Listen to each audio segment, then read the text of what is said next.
Good morning, world. I am Judy, your web-based therapist, making therapy accessible and convenient for our clients in Florida and New York, and of course, sharing information worldwide. Today, I wanted to talk about 5 tips for parents of children with ADHD who are now being teachers of children with ADHD. We know that with COVID-19 sending a lot of people to homeschooling and a lot of parents who are now having to be teachers and don't even know much about being teachers, but you're now the teacher of a child with ADHD. So first thing you need to do is be organized and be on top of your game. When you are dealing with a child who is already so very energetic and out there and wants to do everything, it's important that you are on top of your game, that you know what you're doing, that you're organized, that you have your own system, that you're on top of your game, that you have your stuff together so that when your child is sitting down for that 5 minutes of attention that you're going to get, you're actually ready to use those 5 minutes. So be on top of your game, be organized, have your plan, know what you're doing. 2, allow them to guide you and show you how they learn.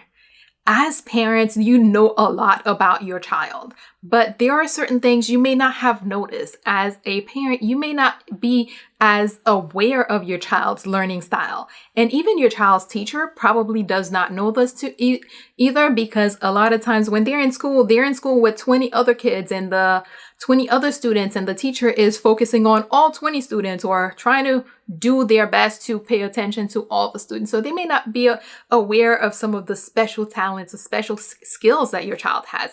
So allow them to guide you when you see them wanting to take that initiative and show you how, hey, this is how I learn.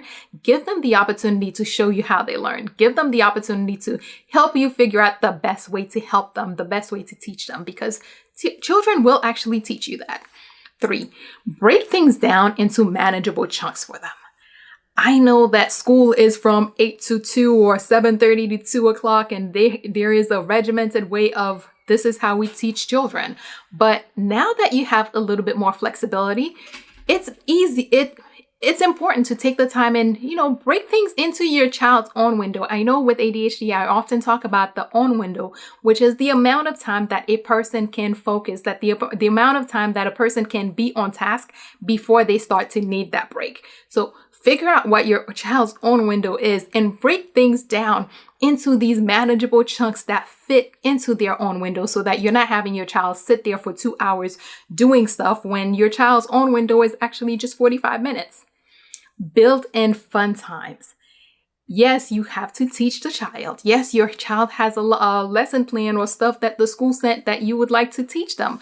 But find ways to make things fun. Find ways to make things fit them. Find ways to make things personal to them. Find ways to make the learning fun for them.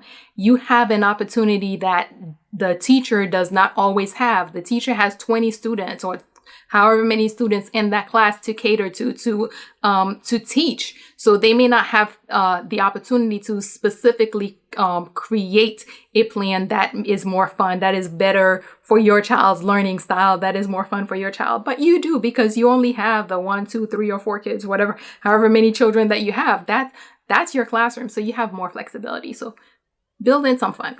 4, make sure they have breaks and time to be children. You may at first want to think, hey, let's just get the school out of the way and we could have fun later. If your child's own window is 45 minutes, you can do all you want for 3 hours, but you get that 45 minutes and that's all you get. Make sure they have breaks. They work through their own window, get a break, work through their next chunk of time and get another break. Give them time to be children, because when you do that, you give them the breaks that they need. You let them be children when they need to be children. When you need them to behave active, participating, attentive students, they're more likely to give you that time if you took the time to let them be children and give them the breaks that they needed. Quick recap. 1, be organized and on top of your game, because when your child is actually there ready to learn, that's not the time for you to be figuring out what it is you're going to teach them or how. Be on top of your game so that when they're ready, you're ready too. 2, allow them to guide you and show you how they learn best, because, hey, you have the opportunity to make it a better or a more effective learning experience for them. 3, break things down into manageable chunks, because your child only has a limited on window. So fit things into that on window so that when they're, they can be productive while they're sitting there. 4, build in some fun because you want to make learning as fun as possible. And with your smaller class size, you have more opportunity to do that. 5, make sure that they have breaks and that they have time to be children, because if you let your child be a child and you let your child have breaks, when it's time for them to sit down and be productive or active, they're more likely to do that for you because you gave them an opportunity to be a child and have some break and have fun. And as always, if you or someone you know happens to be going through something that's more than you can handle, please remember there's a lot of help out there. Even right now, with many things closed, there are professionals like myself who provide remote services who are available and willing to help. So figure out who those people are in your community so that you can reach out and get the help that you need. And that is all we have for today. Good morning, world. Have an awesome day.